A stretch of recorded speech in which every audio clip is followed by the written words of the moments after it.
So thanks for having us. I'm really glad that you could join us today. I am, as just been introduced, the founder of the Marketing Academy. And the Marketing Academy, for those of you who don't know, is a voluntary organisation that is all about inspiring and developing the current generation of talent in the world of marketing and advertising and enabling them to become the leaders of tomorrow. And our flagship programme, the Scholarship Programme, takes 30 bright young things in the world of marketing and advertising through a year of learning, mostly having them mentored by the good and the great in the world of marketing. So CEOs and chief marketing officers and marketing directors, etc. So when I was asked to host the panel today and given the topic of our Generation Y and Generation X equipped for marketing of the future, I thought it would be a good exercise to bring together both parts of those generations, so both sides of those generations, and invite a few of the Marketing Academy alumni who have been through our scholarship programme and a few of our mentors who mentor them. So before we kick off, I'd just like the panel to introduce yourselves very quickly, if that's okay. So if we start down that end. Christophe Farhi, CMO at William Hill. Charmaine Egri, Director at Wira. Philippa Snare, CMO of Microsoft. Johnny Myers-Prowson, Digital Manager at Coca-Cola GB. I'm Selena Sykes, I look after e-commerce at Unilever. Hi everybody, Sarah Ellis, and I'm Head of Corporate Responsibility and Society at Sainsbury's. So if you haven't worked it out yet, Gen Y are down this end, so the younger, prettier, more energetic looking Gen X are at that end, who were once young and enthusiastic and pretty looking. So we're going to kick off this debate. So we were given the topic, have Gen X or Gen Y got what it takes for the future of marketing, right? So what we're going to do is we're going to have I'm going to ask a few questions. We're going to have a bit of debate for about 30 minutes, and then we'll open up to questions from the floor for the last 10 minutes. So if you've got any pressing questions that you think of when you're hearing some of the answers, please just hold it for the back end and you get an opportunity then. So I guess to kick off then, so we've got a situation emerging with the future of marketing where we really do have a Generation X that are leading in leadership positions and in board roles, and an entire generation of up-and-coming talent who are Gen Y, and we are looking to debate who's equipped with the right skills to take marketing forward. So I guess the first question then, what is the most important thing for the future of marketing? Is it in the practical skill set? So is it in the technical knowledge, mobile and digital knowledge? Is it in the understanding of content production, etc.? Or is it in the softer skill set? So is it in attitude, intellect, capability, leadership potential? So I guess I'd like to ask this question firstly of Philippa. What's the most important thing, do you think? So I think neither. I think the most important thing is to understand deeply what your customers are doing, whether they're consumers or businesses, and understand what motivates and drives them. And then I think with that understanding and that thirst or curiosity for that information, you're able to do whatever it is with the right attitude. Selena? I would agree with that in terms of, I think the answer to this question has been the same answer no matter when you were a marketeer. Whether it was the beginning of the century, 1950s, now, it is about how you respond to what your consumers, what your shoppers want, how you do that dynamically. And I suppose it does edge, you call it the softer stuff. I don't know if it's soft, but it's about having that intellectual curiosity and then delivering on it with a real mindset to generate growth and change. You always need that as a leader. Okay. Charmaine, did you want to say something? I have the great privilege of working with digital startups. So what Wira accelerates 30 digital startups, supposed to be the very best digital talent the United Kingdom can find. And we invest in them and give them talents and board members, advisors, marketing talent, and essentially ensure that their business accelerates during a period of 9 months, and then we maintain our investment thereafter. Interesting profile, half of them are millennials or Generation Y, and half of them are Generation X. So when people think of digital startups, most of you probably think they're 22 or less. They probably look like Mark Zuckerberg or now the guys from WhatsApp. and there's a different sort of profiling exercise. So I think, but what I have found during my time there, it has for me been enlightening, is that many of them have this attitude, which I find similar to marketeers, which is if we just focus on one channel, or we build it and they will come. In other words, there isn't a focus on who's the end consumer for this. Do I innately know what they want? Do I innately understand what drives them? And then I'll go and solve the business problem that they have. I actually had a startup who came in and said, but I built a thing, and where are my customers? And it's a beautiful thing. And I hear the same kind of thing from marketeers, which is I did a beautiful ad, or I had a fantastic program. And what's the success rate of that? So again, I actually just have to concur with everyone on the panel, which is for me, no matter whether you're Generation Y, Generation X, what matters most is, do you really, really understand what drives your consumer? Do you wake up in the morning, and whether it's B2B or B2C, it doesn't matter. Do you really know what drives them and how to satisfy what they want? Okay, good. So if we look at the leadership skills, which Selena, you mentioned, in what way do you feel that the leadership styles may have changed over the generations? So the leadership styles exhibited by Generation X, for example, and what impact does it make in an organisation if the older generation of leader make mistakes because they may be less aware of things that the younger generation are aware of? And I'll ask this of Christoph. I'm lucky enough to work in an established business. It's 85 years old, so I don't know what gen that makes it. Maybe Generation A. But I think what's very interesting, the business I work in is a command and control, 17,000 people, 2,500 shops in the UK high street. So, I can press a button and I can make all our stuff jump. Not literally, but, get stuff done. And I think actually what we're finding is that model has to change. We have a huge online business now. 50% of our revenues will be online and mobile this year. And we have to change the way we do things. And I think some of the mistakes we've made, and we were talking about this earlier, is so my boss is he's been at William Hill a long time. In fact, he's been at William Hill all his life. He started when he was 18 and he now runs the company. And we were talking about social media, and he was like, Twitter, twatter. He was just being kind of classic, kind of disparaging about it. Anyway, he discovered Twitter one holiday and became a mentalist on Twitter in a good way, and then discovered its downside and actually how we manage it. And I think one of the things that's happened is we rushed at it a bit. He rushed at it from a point of view. He didn't spend enough time actually with the people in the team, and I'm not talking about me, I'm talking about the younger members of our team who will probably be there on this end of the table, to really understand some of the things that could come back and bite us, and they did, and he's changed it. And I think that command and control has to change a little bit. We've had to change, and we need to respond to the fact that people are bringing new ideas into the business every day, and rather than try and kill those, we need to try and celebrate them. So. Johnny, how do you feel about that? I look at it and think actually there's always going to be a need for a generalist as well as a specialist. So at Coca-Cola, I'm digital manager and surrounded by brand managers, and I'm a specialist for them. But I always think actually ultimately I'm almost a generalist in my field, because I still need implementers to go out there and deliver the actual nuances around particular technology. So I think it's kind of around adapting, and as the future goes forward, we will all ultimately become more and more knowledgeable.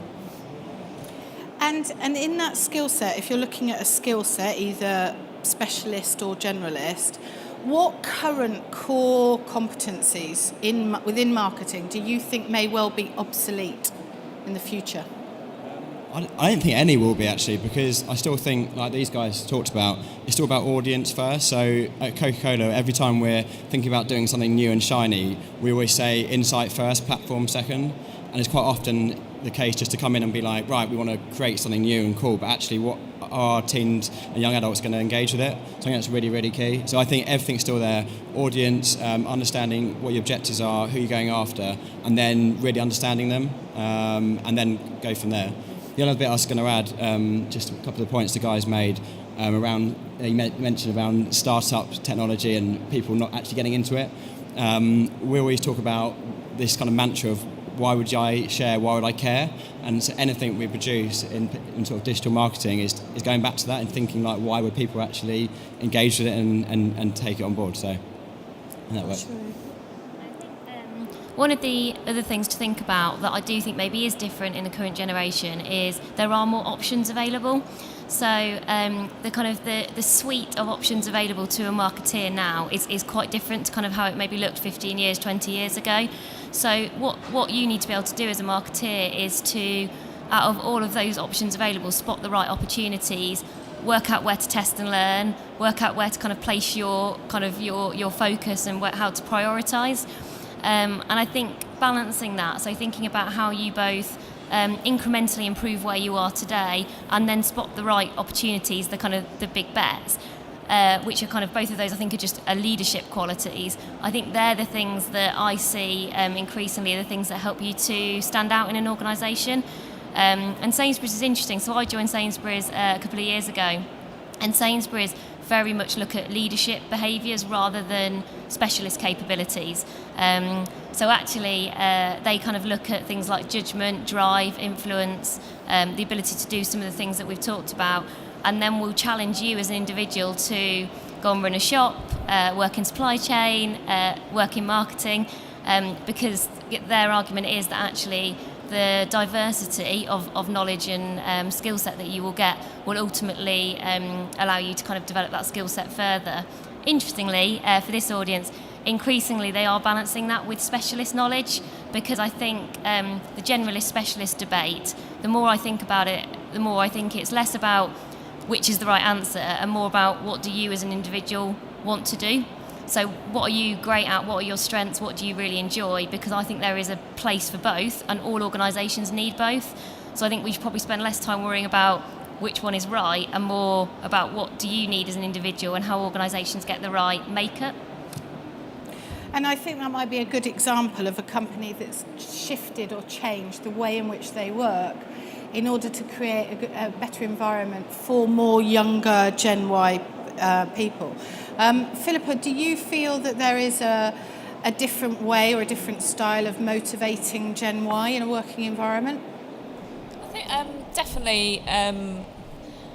I don't see it as my job to motivate people. Like how and what gets people up in the morning is up to them. But I definitely see my job as, and I know Microsoft operates like this in I'm very proud of it. We look at the outcomes we're trying to achieve. So what are we trying to do to delight our customers? And then we look at who's got those strengths and how do we play to those strengths? So how do we marry a person or individual's abilities with the outcomes we're trying to achieve? And to me, you get examples of people that maybe don't use Twitter or shouldn't blog, or where you're not marrying strengths with outcomes. And that's difficult or that's something that I think it takes time. It's not about how long you've been in business or what hierarchically position you fill in a company. It's about what can you do and where can you add value to the place to your strengths, and when you need that strength, how can you get that person being in that position where they can deliver against it, which is again always about the outcome for the customer first. And that's a tricky thing for very established companies to do who have got a very kind of command and control way of working. But it's a lot easier for smaller companies like Zappos and people like that, who they just want to get a whole load of people in who have got a very similar spirit, diversity of strengths, to get one outcome delivered really well. And then they just look for where those people are. Okay, Charmaine?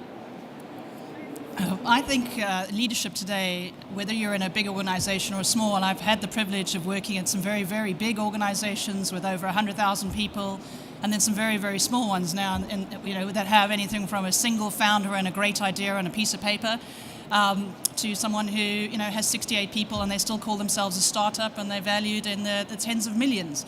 The thing that I've observed about both of those is that the leadership styles that we have today are all about head and heart. And we used to focus mostly on head. It's applied to rational logic. We will command and control, all these expressions that we've heard before. I'd also marry this up, but today's Generation Y doesn't work that way. Telefonica, who owns Wire, did one of the world's biggest studies of millennials, and they published this last year. And there's some fascinating nuggets in some of the information that they provided, including that Generation Y today actually thinks 68% of them feel that corporations today are not suitable for them. 68% of them have entrepreneurial ambitions. They feel that they can go out there and make their fortune and be successful if they're working in an entrepreneurial environment, ergo either a startup, and I also think if certain kinds of companies are more entrepreneurial by their nature. But implicit in that is if you're as a manager, whether you're focusing as a good marketeer on do you know your customer and your consumer, I think you need to understand your people and what motivates them best and how to get the very best out of them. And for me, Generation Y, the people I work with, it's an absolute balance between heart and head. They're doing what they do today because they passionately believe in it. They're much more driven by emotion, about worries about social equality, about where the economy is going. And so you have to be able to understand what drives them and then how to make sure that your organization also caters for that kind of different expression and different kind of career path. Generation Y today typically stays in their job 12 to 18 months. That's not just because they're more ambitious than Generation X, they're just actively choosing to look at those organizations and moving on to another one which they feel better fits their career trajectory, their head and their heart. And so I think companies and leadership styles today have to change to be able to accommodate that. The very best companies do.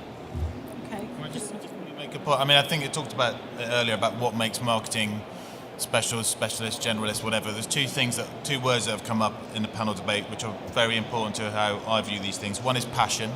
If you do not have passion for your customers and you do not have passion for your product, go and get another job, go and work in another industry, go and be an accountant. And curiosity as well, because I think curiosity is, and Philippa made the point, like why should I motivate people to get up in the morning? Actually, if you don't get up in the morning and you're not curious about the people that are around you, the people that walk down the street, the environment in which you live, then again, stay in your bedroom and play on your Xbox all day, because that's probably where you belong as well. No, that's good, sorry. I should have said PlayStation, but yeah. But I think those two things for me are absolutely vital in attitude, and whether it's however old you are, if you've got those two things, it's going to put you on a really good path, whatever you decide to do. Yeah, I mentioned that Telefonica study earlier, but there's two more stats in here which I should have thrown in. But they're stats that actually really, one is good, I think, and the other one is quite scary to me. I'll start off on the one that I think is good. 47% of millennials apparently believe that working is a privilege and a job is a privilege. 53% of millennials allegedly believe that a job is a right.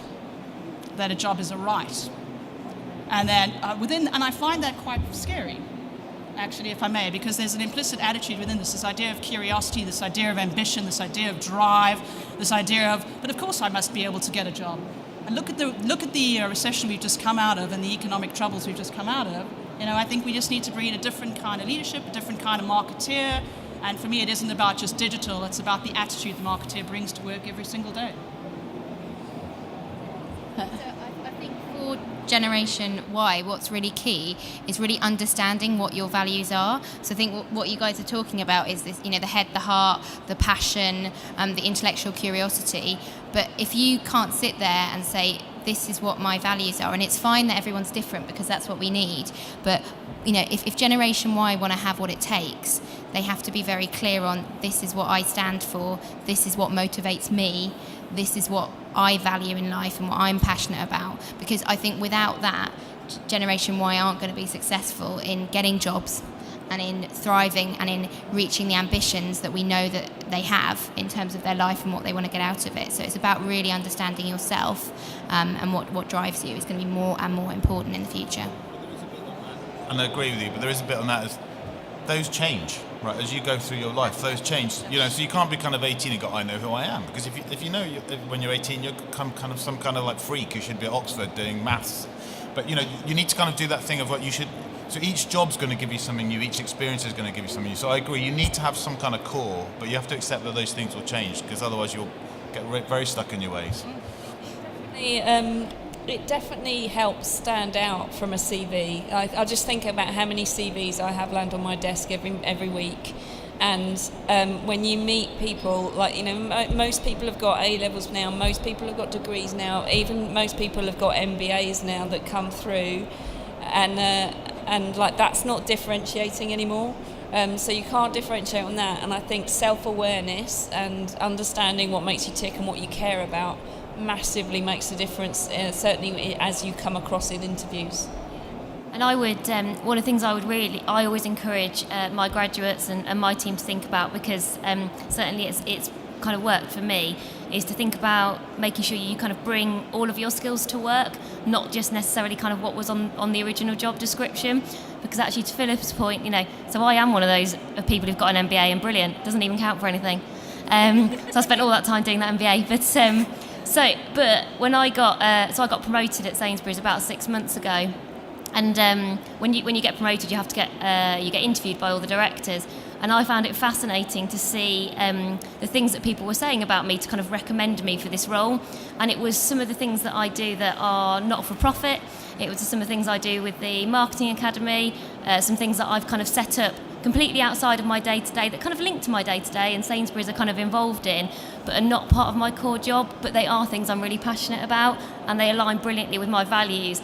And it really hit home for me to suddenly see kind of people almost endorsing the fact that I do bring my full self to work, and that's maybe some things that aren't part of my day-to-day job description, but hopefully that helps you to stand out, because clearly my MBA doesn't count anymore.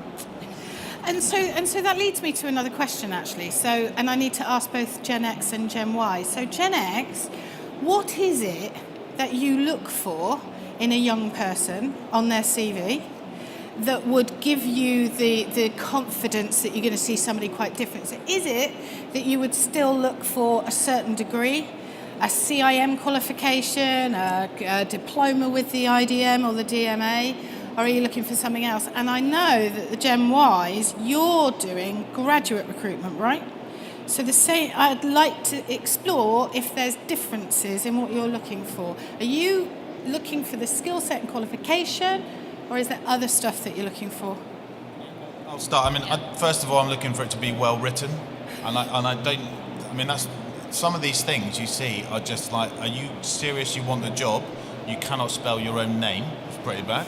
So they're out the door. In terms of qualifications, I don't really care, and that's maybe a dangerous thing to say, and no disrespect to the MBAs in the room.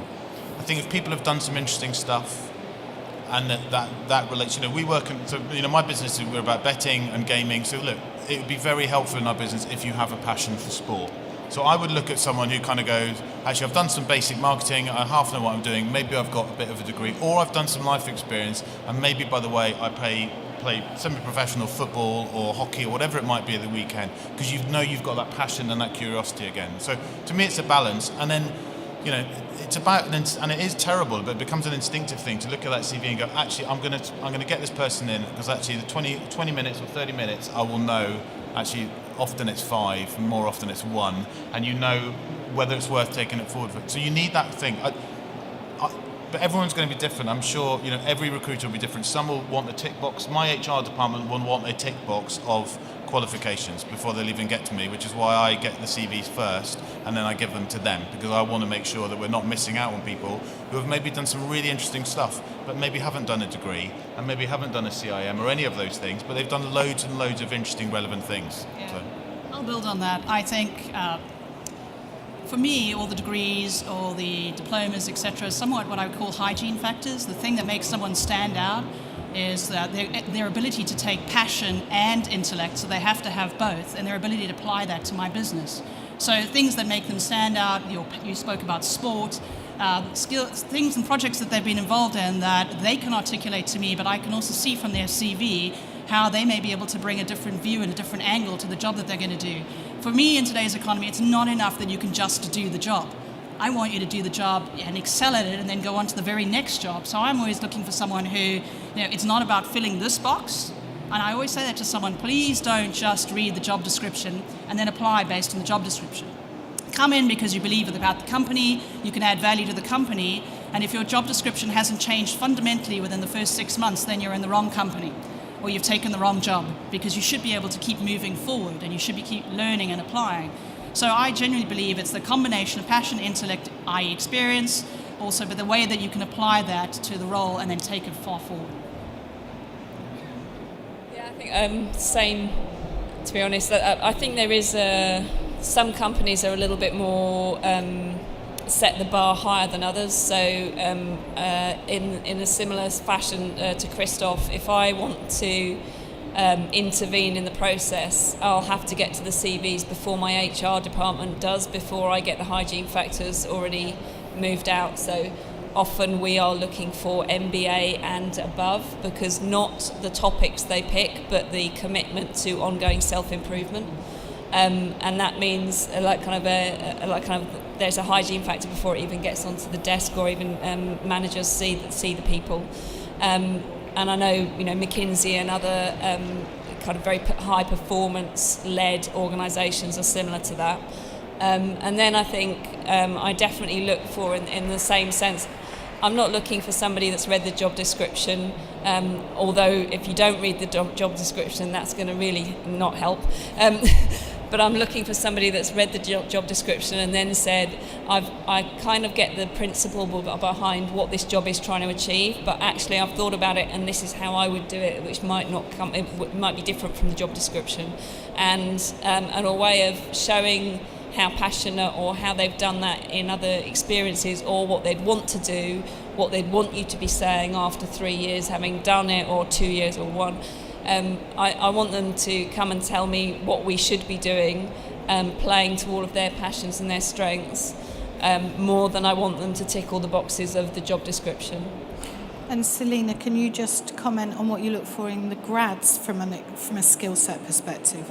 I think what's different with the graduates that we recruit, because that's what we recruit at our level, I think they might not have had all the life experience, and they might not have kind of examples of when they've shown that. So really, because you're looking for that untapped potential, you're even more looking for attitude, looking for mindset, looking for, and if they're 18, they might not know what their core value is, but you're looking for a curiosity about self-awareness and a bit of a knowledge about themselves. And what I find really interesting, though, and I'm sure Sarah's going to talk about social impact, so Unilever has a really big sustainability platform. And actually what I find is a lot of the graduates that apply for Unilever, one of the key things that they're tapped into is, I want to make a difference, a social difference in the world. And I think that's quite different because, I've done the graduate recruitment for a couple of years, and more, every single interview I'm having, the grads are bringing that up as a reason why they want to buy into the company. So I think it's just really interesting in terms of having a point of view on something, and it seems like a lot of the grads coming up, their point of view tends to be around, I want to make a difference to the world, and have a social impact. And I know, Sarah, you've got similar experience. Yeah. So I think, as Celine said, so I never have any problems getting graduates to join Sainsbury's and work in corporate responsibility.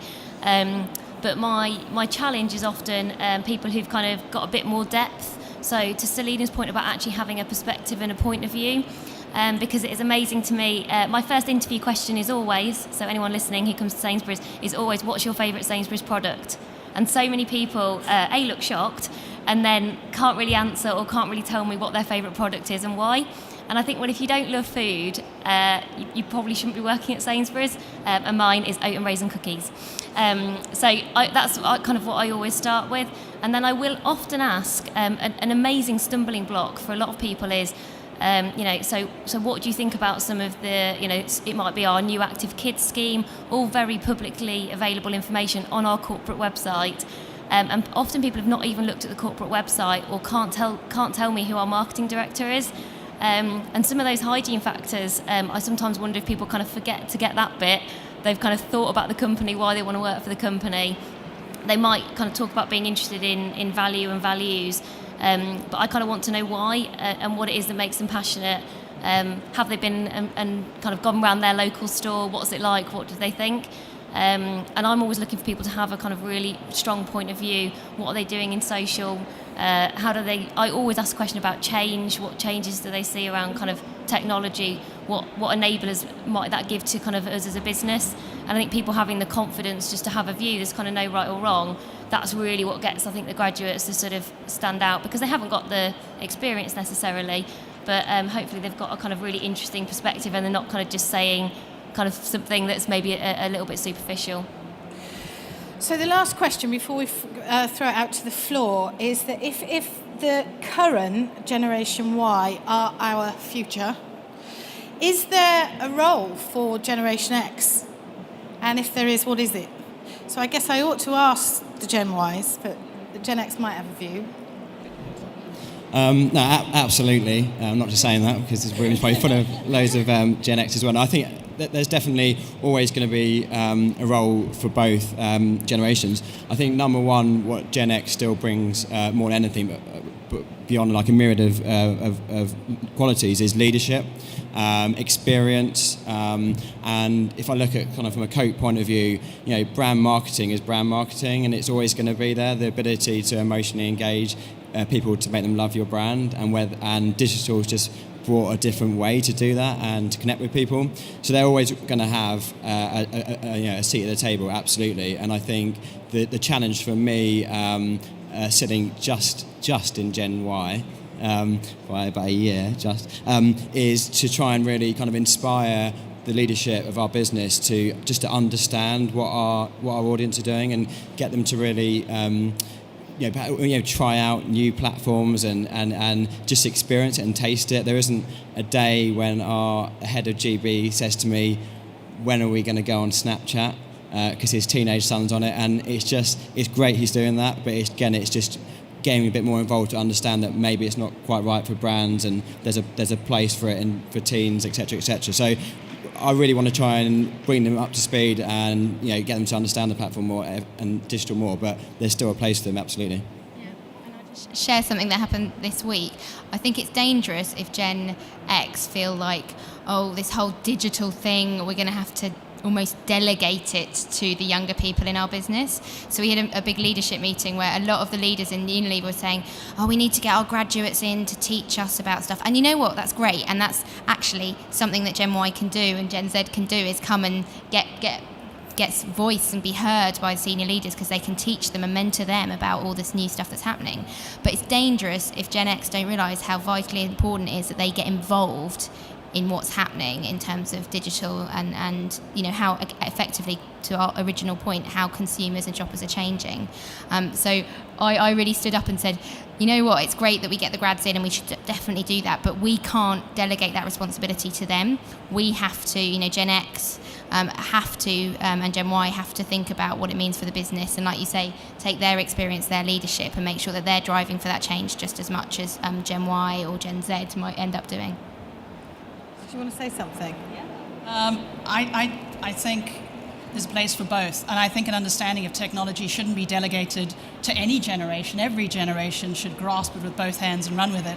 There's a great company called Coding Cupboard that's just started, and it essentially introduces young Generation Y coders to large corporates with a view that essentially they can provide their Generation Y insight. And the Generation Xers who started this are starting to get the best and finest talent that understands tech, but also understands what motivates them. So I think there's a place, and this is just one example of many. We could go on and on and on. There's absolutely, to my mind, no excuse for Generation X not to understand and embrace tech. And as a Generation Xer, I love it. It's in my blood. I couldn't do anything without tech, and I don't think I'm alone in that. But at the same, and as I said, I also don't, I don't believe that Gen Y is the only one that owns tech or that understands it better than anyone else. I think these two can absolutely coexist. There's a place for both of them. Great, thank you. So we'll open out to the floor for a few questions. So if you've got any questions, can you just let us know who you'd like to direct the question to? There's Mike somewhere. She's running down. Right down at the front.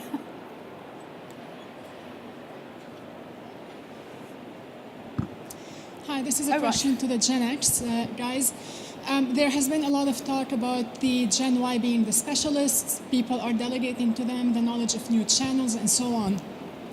If they are the generation of the future generation of leaders, what are you doing in your organizations to train them on more traditional types of marketing? So what are we doing to help nurture and encourage talent in some of the more traditional areas of marketing? Okay. So I think, shall I start the story? Yeah, is that right? So for me, I think it's a balance, because I think there are some things that you don't need to do anymore as marketeers, and Gen X needs to let go. Just because there was a way of doing it in the olden days doesn't mean that's how you need to get it done today. And being able to recognise what those things are, or recognise that there's different ways of getting things done, is part of that. Otherwise, you'll just try and do more and confuse things. So one of the things that we do is we have a shadowing and a coaching program, and that shadowing and coaching is two-way. So graduates come into our business and they shadow so-called experienced leaders. But vice versa, the leaders need to shadow the graduates as well to see things through their like kind of walk in their shoes. And there's lots of other practical courses we do, but that to me is one of the most useful. And then they have a feedback session where there's all you can do is say thank you. And the feedback session is the graduates giving the area vice presidents or whatever big cheese name that they want to call themselves, and vice versa, and each one just has to say thank you. And I think that to me has fundamentally changed or created a knowledge transfer that's been really valuable. I would say schemes like Wayra, as well as the Marketing Academy, are very rich in mentors. Wayra has over 600. I never know what the number is for the Marketing Academy because it seems to grow every millisecond. But these are people, and they generally are, it can be Generation X, but these are people that typically young Generation Y marketers will never get time with. And yet, so this is a way of those folks paying it forward. And there's a mutually beneficial equation that comes out of that. The Generation Xers are giving the benefits of the skills that they've learned over time. A lot of it tends to be about strategic thinking and thinking about the broader world, not just the stuff that's in front of you. Certainly that's been my take at Wayra in particular. And then in the Marketing Academy, we're seeing again this cross-pollination of the next generation of absolutely stellar talent coming through the Marketing Academy, spending time with the business leaders of today who are both learning from them, but again imparting their skills. So I think there's a role to play in both. This is kind of directed at Gen X again.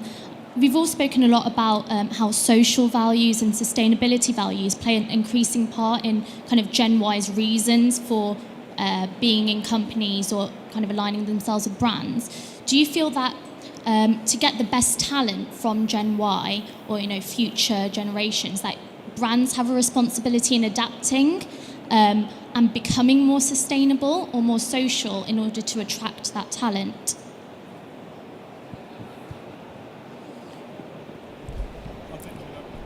From our perspective, I think the answer is yes. I think there's two parts to it. Firstly, as I talked about before, if you don't care about the company or what they do, and I think whether it's food or tech or drinking Coca-Cola, whatever it might be, and you don't care about it, don't turn up for the job, right? It's just like, what are you doing there? And then secondly, I think, yes, do companies have to adapt to that completely? I've just come back from Kenya. William Hill we sponsor a school there. It's quite, people are like, really? William Hill sponsors?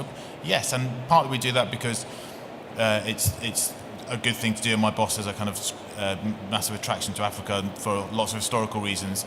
But secondly, it's part of us growing up as a business. It's part of us as an old established business looking at the other things we need to do, both internally for leadership development, which talks to your point, but also about social responsibility, which is not something that bookmakers, to be blunt, have done that much of in the last 60 years. So I think that's about adapting, and that's making other people come to us and go, God, I didn't realise you did that. That's another interesting aspect to the business. So yes. I think as long as it's authentic. I think and that's one of the great things that millennials can look at, and they smell something that's not authentic in a heartbeat. And if you're motivated by head and heart, and you walk in a company that's slapped CSR into some separate division, and doing social because everybody else is doing social impact, then that's not the kind of company that's going to make them really get out of bed in the morning and rush to work. So I think everything Christoph said, I completely agree with. But one of the heartbeats has to be that it's authentic, and then you'll get the very best talent. Build on that, but with a caveat. Only if it's authentic, absolutely. And it's okay if you don't have a commitment to CSR as well. Like, if you've got no natural route in as a company, and therefore you're just slapping a sticker on, which comes back to the authenticity, then it's just the wrong thing to do anyway as a company. But there are many people and many grads who are very happy to work for companies who haven't got CSR commitments as well, but they really love the product, or they really love the service, or they really love the cause that charity or not-for-profit's working for. So, and I would say it's not everybody that wants to work for a for a kind of a social responsible company, and I don't think that's changed. I just think more companies can do that now, and they should, where it fits their purpose or their values. Okay, last question, unfortunately. Can you hear me? Yes. I have that for Gen Y. Well, as you can see, like the job description getting longer and longer, and like having all this degree is not enough. So we have to do like build up and do all the things possible, like work charities here and there, have events, organizing, all is that. Like, but how do you really keep up with it? Like while working or like before applying for a job that Gen X find it qualified? So I do quite a lot of things outside of my kind of day job that I kind of talked about, and people often say, oh, how do you find the time? And I think for me, it's about choosing those things that you're really passionate about and that you would be choosing to spend your time doing anyway. And you're spending time with people you want to spend time with, who are inspiring you. You're learning yourself. So you're getting all of the things that I do that are kind of all of that extra stuff, if you want to call it that, gives me just as much benefit as it does hopefully some of the people that I work with or kind of help. So you kind of, for giving a lot, I guess you gain just as much, has been my experience. And yes, it kind of can feel challenging, because you're like kind of thinking, God, I've always got to do more and but kind of be better. But I think if you just I would always suggest doing fewer things brilliantly. So don't try to worry about writing a blog and doing events and doing not-for-profit and doing non-exec or whatever it is. Just pick one or two that are really passionate and feel really authentic to you, and do those amazingly and brilliantly. And I would argue there's very few people who do that really well. And actually people kind of talk about knowing that maybe they should, but very few people actually deliver on it. So if you can be one of the people that take action and actually do this stuff properly, you will stand out. So I can't sum up. I think summing up would be really hard. But what I will do is just say what the Marketing Academy's view is, because we kind of sit right bang smack in the middle of Gen Y and Gen X, right? We provide a forum for the Gen X to give their knowledge to Gen Y. And so our belief is that the future of marketing sits firmly in both camps. And what we feel is that everybody has 100% responsibility available to them for being the best they can be. So if Gen X are the best leaders they can be, and Gen Y are the best aspiring leaders they can be, then the future of marketing and advertising, I think, is in really safe hands. We can just choose to be the absolute best we can possibly be. And that is about focusing on what your strengths are, rather than worrying about what your weaknesses are. And I think that if Gen Y embrace that philosophy, I think that our long-term future is in great hands. So that's my view, and the Marketing Academy's view. But we do need to wrap up now. So thank you all so much for coming. And I hope you've really enjoyed it. Thanks to our panel. I'm sure you'd appreciate they've given their time and they've been great. So a big round of applause.